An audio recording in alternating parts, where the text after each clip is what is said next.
Bom, eu sou o Gustavo, eu sou aluno do professor Fábio, né? E nessa apresentação eu vou falar sobre um artigo que é a dinâmica molecular, teorias e aplicações de planejamentos em fármacos. E para falar de dinâmica molecular, por onde a gente pode começar, né? A gente pode começar pelo Big Bang, né? Por quê? Porque quando a gente tem esse evento acontecendo no universo, a gente fala do início da matéria e do início das forças que regem o universo, né?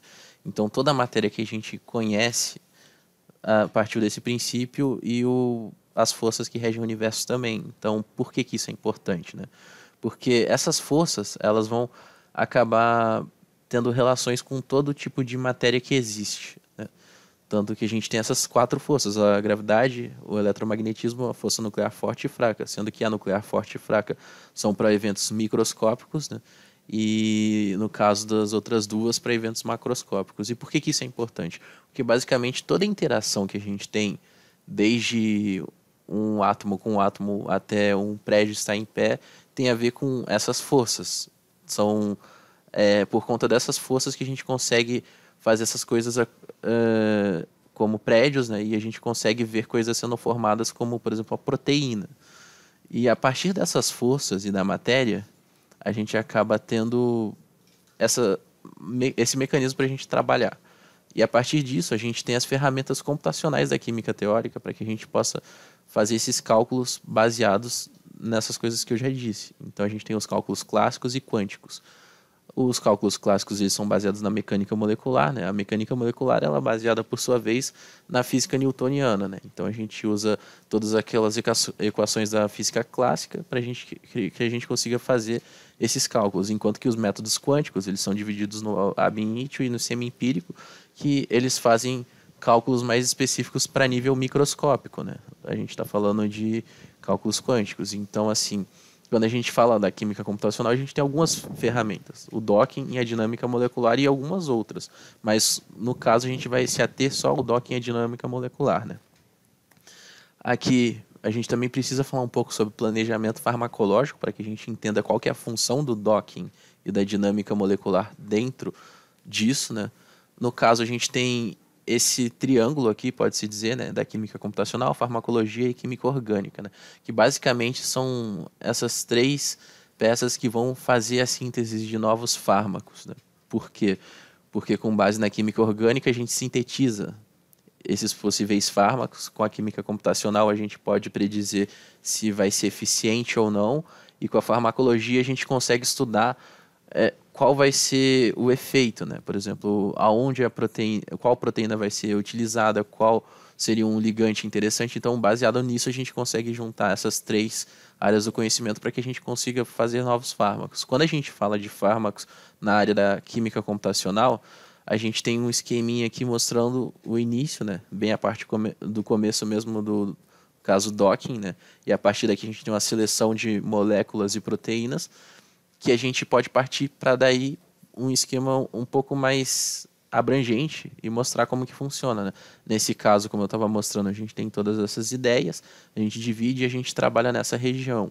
Docking é um processo antes da dinâmica, por isso que não tem como falar de dinâmica sem falar de docking quando a gente fala de meio biológico, né? Então a gente vê que através disso daqui a gente vai descendo por esses caminhos e a gente chega no docking depois na dinâmica e a gente consegue fazer essas otimizações para fazer fármacos novos. E se a gente não consegue, a gente pode voltar, né? E tentar fazer por outras regiões para tentar conseguir esses resultados interessantes. Então é um processo bem reciclável, por assim dizer. A gente consegue pegar um resultado ruim e olhar para ele e falar e por que ele ficou ruim? E tentar corrigir na onde a gente pode. A partir disso, né, explicando um pouco do docking da dinâmica molecular, o docking é esse sistema de chave e fechadura, que basicamente a gente vai tentar colocar um ligante no meio de uma proteína e ver se vai ter afinidade ou não, e a dinâmica molecular, que é uma coisa um pouco mais difícil de elucidar em uma imagem, né, seria algo similar a isso, que é o que a gente vai pegar essa etapa aqui e vai analisar e falar, tá, talvez esse ligante aqui ele consiga ficar de acordo com essa proteína. A gente olha e fala assim, mas será que essas interações realmente acontecem? E a dinâmica consegue responder isso para a gente. Por que a dinâmica responde isso? Quando eu falei daquelas forças e da matéria, eu estava explicando aquilo por conta disso daqui, né? A gente tem todas essas fórmulas que acontecem. Então, por que que elas acontecem e como que a gente usa, né? No caso, quando a gente fala da dinâmica molecular, a gente tem esses três tópicos, né? Que ela vai se utilizar de cálculos baseados na física.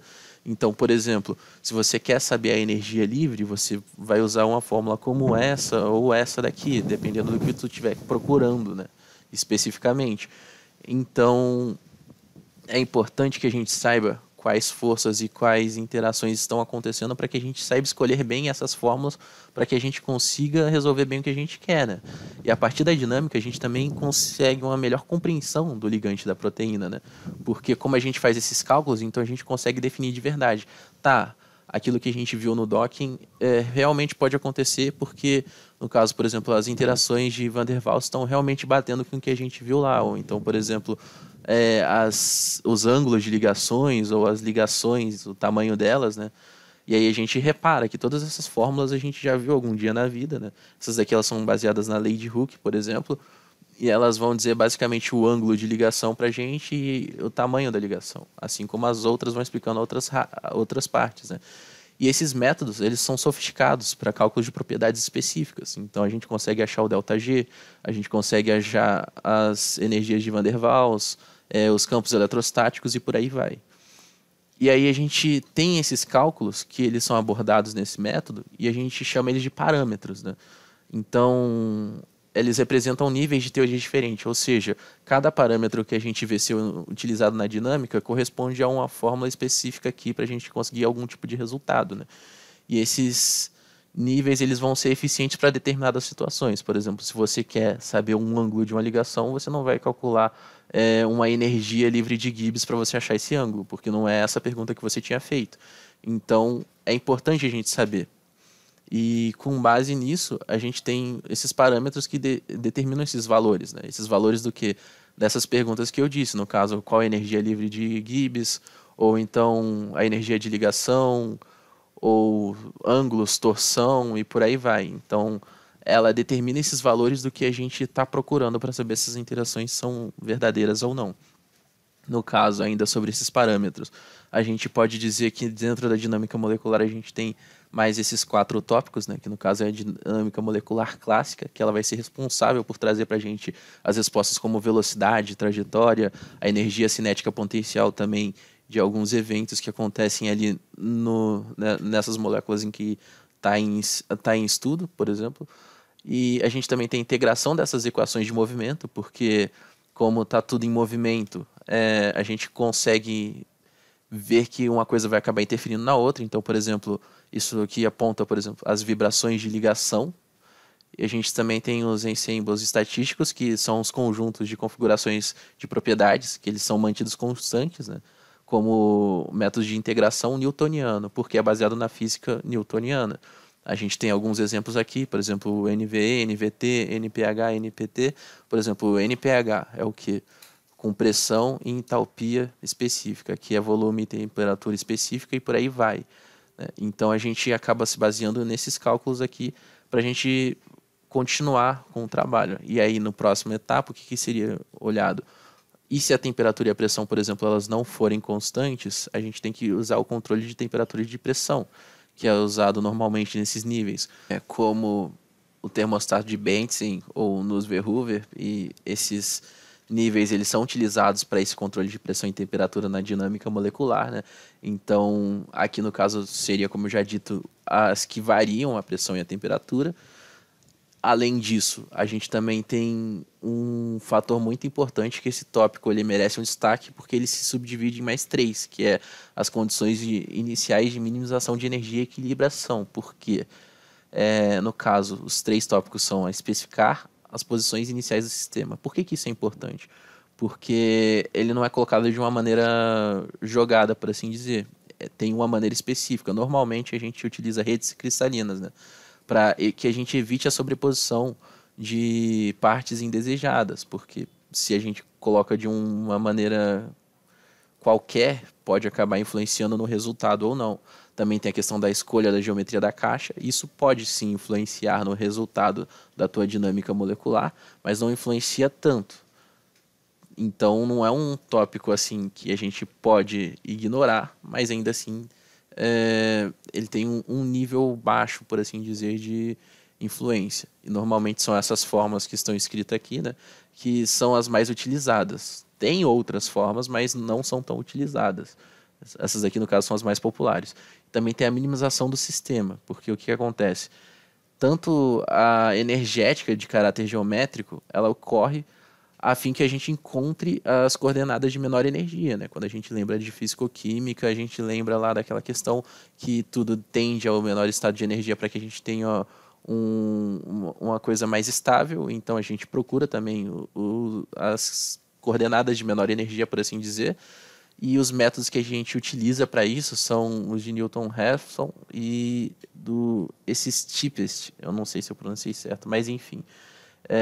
No caso, o de Newton é um método um pouco mais sofisticado, enquanto que esse outro aqui não. Que eles vão servir para determinadas situações em que você estiver usando. Né? Aqui, voltando para os tópicos mais gerais, a gente tem a questão dos constrangimentos e restrições moleculares, né, que basicamente esses sistemas moleculares eles vão ter movimentos que ocorrem em escalas temporais diferentes, né, porque está tudo em movimento, então nada vai acontecer praticamente no mesmo tempo. E considerando essas forças intermoleculares e intramoleculares, a gente acaba utilizando esses métodos como o Shake, o Hattel e o Lynx para que a gente consiga realizar esses constrangimentos moleculares. Né?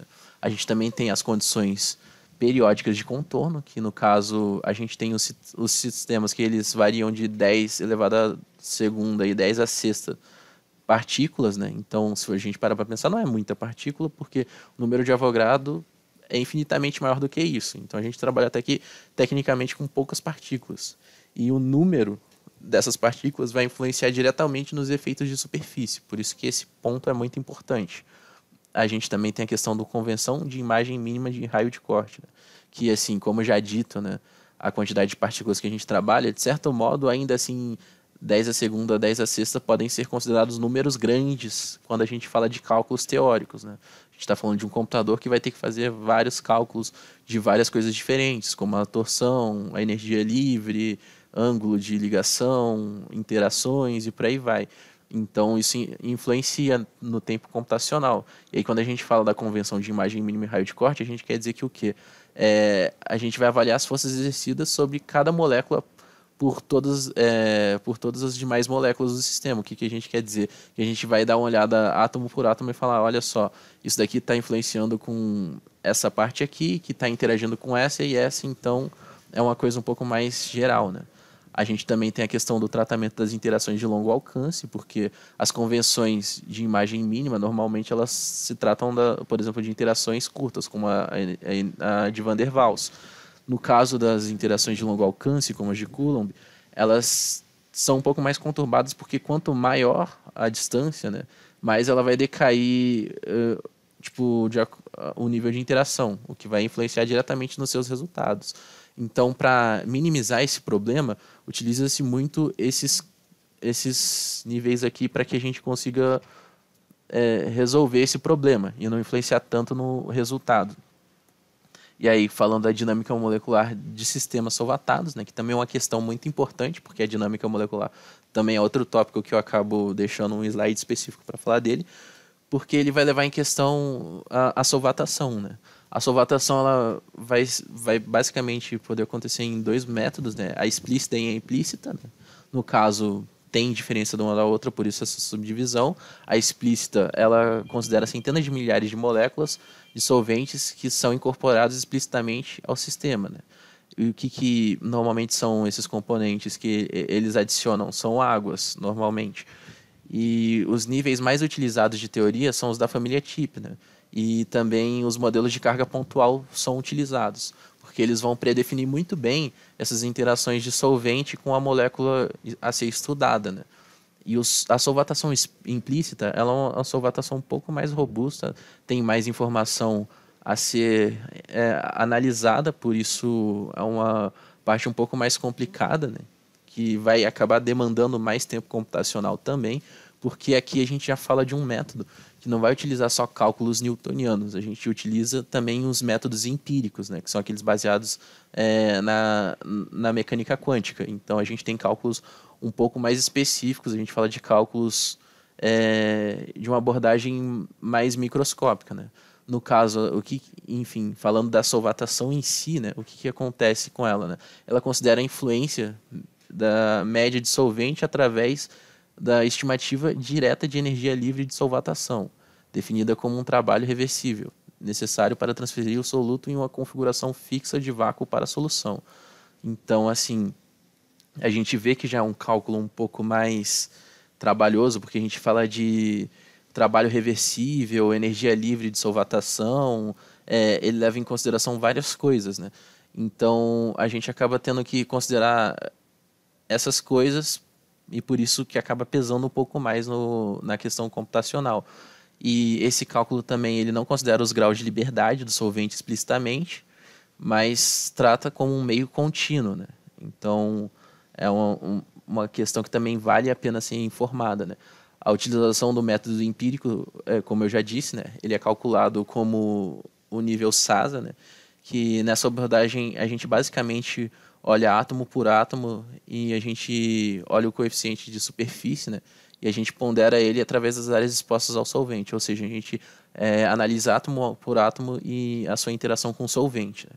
E ainda assim, nesse método implícito, a gente consegue fazer o método contínuo para tratar da polaridade do solvente.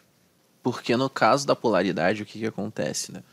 Ela vai influenciar, porque quando a gente fala da polaridade, querendo ou não, a gente está falando de um potencial energético, né? A molécula ela pode ser tanto polar quanto apolar, então isso acaba influenciando na questão em si das interações que a gente vê aqui, né? E aí depois dessa parte da dinâmica de sistemas solvatados, né, a gente fala um pouco da aplicação, né? Essa aplicação, por que a aplicação da dinâmica molecular é importante no planejamento de fármacos, né? Que ela basicamente pode incorporar flexibilidade no ligante e receptor, né? Ou seja, em contrapartida que o docking é feito de uma maneira estática, por assim dizer, no caso da dinâmica molecular a gente leva em consideração a movimentação, e como a gente sabe, as coisas estão em constante movimento, as partículas elas não estão paradas, né? Então isso é importante porque deixa o nosso cálculo um pouco mais confiável e mais preciso. Também incorpora o efeito do solvente, como eu já expliquei, né? E o solvente ele tem uma parte muito importante, né? Porque ele pode acabar interferindo na interação entre ligante e proteína, por exemplo. Permite também ver os efeitos das estabilidades de ligante, receptor e solvente, ou seja, além de nos mostrar esses detalhes, ele diz pra gente assim, olha, isso daqui é estável, isso daqui não é estável, isso daqui funciona ou não funciona, né? Que é uma informação muito importante também. E nesse artigo, em específico, é abordado basicamente dois programas para dinâmica molecular, que é o GROMACS e o EMBER. Aqui nessa parte, que tem esse texto aqui grandão, a gente fala um pouco de como esses cálculos foram feitos, né? Como eu já expliquei o que são esses métodos e como eles funcionam e para que eles servem, a gente vai analisar aqui no caso desse artigo como que eles utilizaram esses métodos para tentar achar uma relação de receptor e ligante e solvente, né? No caso, eles fizeram uma dinâmica para estudar a estabilidade da enzima protease do HIV, né? O HIV que é o vírus responsável pela doença da AIDS, é uma doença que acomete muitas pessoas e não tem cura até então. Então, é importante tentar achar algum tipo de fármaco para essa doença, né? E eles testaram em solução aquosa, em diferentes estados de enovelamentos, contendo diferentes conteúdos, as hélices, tanto alfa quanto as folhas betas, né? E os métodos que eles foram utilizar para fazer isso foram os do campo de força Charme, né? Que com um modelo de solvatação tipo 3 e um sistema NVT e as trajetórias, eles conseguiram fazer esses cálculos para todos os estados, né, que eles tiveram, se eu não me engano, foram 3 estados que são apresentados no artigo, né. A partir desse ponto, eles fizeram as interações de longo alcance com o Nussbaum-Verheugen a 300 Kelvin, e os cálculos das mudanças conformacionais observadas foram descritas pelo RMSD, e as flutuações das estruturas médias de proteína foram descritas pelo RMFS, né. tanto o RMSD e o RMFS são tipos de desvios médios, né? Que vão nos dizer, olha, isso daqui está muito próximo da realidade ou isso daqui não está próximo do que a gente já tem de informação. E através desses métodos, eles puderam averiguar que eles tiveram uma boa estabilidade estrutural em soluções aquosas dos ligantes que eles estavam analisando com a proteína, né? Explicando um pouquinho do que eles fizeram nessa parte, né? O vírus da AIDS, ele tem um sistema de replicação na qual ele injeta o material genético dele na cadeia de DNA do corpo humano, das células, né? Então ele infecta a célula e obriga a célula a reproduzir o material genético dele. E para que isso aconteça, tem um efeito que chama transcriptase reversa, que acontece dentro da célula. No caso, o vírus ele abre a fita de DNA e injeta o material dele lá. E esse processo é importante porque se o vírus consegue fazer a transcriptase, ele injeta o material genético dele e a pessoa fica contaminada e aí a gente não consegue mais curar, porque virou parte do DNA que está dentro daquela célula, né? Por assim dizer, entre aspas. Então, é importante inibir essa questão para que não tenha a doença tendo efeito, por assim dizer, né? Contaminando as pessoas. Então, ainda falando dessas aplicações, a gente vê que eles tiveram conformações obtidas através de simulação, né? Que foram complexizadas com a variedade de ligantes. Como eu disse, eles testaram vários ligantes através da técnica de docking molecular, ou seja, eles utilizaram da ferramenta do docking para eles predizerem, eu acho que essas moléculas aqui elas funcionam, então bora fazer um teste um pouco mais robusto, que é a dinâmica molecular, para que a gente consiga comprovar melhor se isso vai funcionar ou não, né? Porque o docking basicamente é o primeiro estágio em que a gente tem as possíveis interações e essas interações elas podem ou não acontecer de acordo com a dinâmica que acontece dentro da molécula, né? As questões de movimento, como eu falei, as energias livres, ligações e interações, por aí vai. Então a dinâmica consegue responder isso para a gente, né? Deixa essa parte um pouco mais robusta. E a partir disso, tiveram resultados de informações sobre o modo das ligações de pequenas moléculas em diferentes estados de novelamento da enzima, ou seja, eles conseguiram vários resultados desses ligantes com essa enzima em foco do caso do vírus da AIDS. Também foi utilizado o método LAI, né, que é um método para estimar a energia livre de ligação, juntamente com o docking e a dinâmica molecular, para predizer os modos de ligações e estimar as energias de ligação de 43 inibidores, ou seja, foram 43 fármacos que foram testados, né? Não nucleosídicos, da enzima transcriptase reversa, como eu disse. Então, a gente vê aqui que eles tiveram 43 inibidores não nucleosídicos dessa enzima para avaliar com esses cálculos. E os cálculos para o estado ligado e livre para os inibidores foram feitos com o método de solvatação explícita, ou seja, eles usaram a solvatação explícita no nível TIP 3 e o campo APLS para que eles pudessem ter esses cálculos mais específicos para responder as perguntas da qual o artigo fez, né? E a restrição dos comprimentos de ligações ela foi feita através do algoritmo de Shake, também com um cutoff de 10 angstroms, ou seja, eles só avaliaram interações de até 10 angstroms. Ainda sobre aplicações, né? A gente tem algumas questões a mais a ser abordadas. No caso, as interações de longo alcance elas foram feitas através de aproximação de campo de relação local. As trajetórias elas foram obtidas através do sistema NVT, que é aquele sistema newtoniano que eu já expliquei sobre o volume e a temperatura constantes, né? Os resultados desses cálculos eles foram bons, eles demonstraram uma boa correlação os valores de energia livres, tanto de ligação, né, experimentais, né, ou seja, de 43 inibidores que eles estudaram, 39 eles determinaram que tinham valores bons, ou seja, eles conseguiram eliminar alguns desses inibidores como possíveis fármacos, porque eles não tinham resultados tão bons assim. Então eles passaram um pente fino nos resultados que eles obtiveram através do docking, né? Então eles acabaram concluindo que essa metodologia utilizada, ela foi ótima porque eles conseguiram ter um planejamento farmacológico baseado em estruturas eficientes. Então, assim, eles também fizeram esses procedimentos para outras regiões específicas, né, da proteína. E eles testaram com todos os inibidores que eles tinham, né? E eles basicamente reproduziram esses métodos que eu já demonstrei aqui, mas eu não vou colocar todo esse procedimento, porque senão alongaria demais o tempo dessa apresentação. Mas basicamente o que eles fizeram foi olhar outras regiões, né, de interesse dessa enzima, pegar esses ligantes e testar com esses métodos de teoria, trocar um nível de teoria por outro ali para ver se teria um resultado, uma mudança muito significativa, né?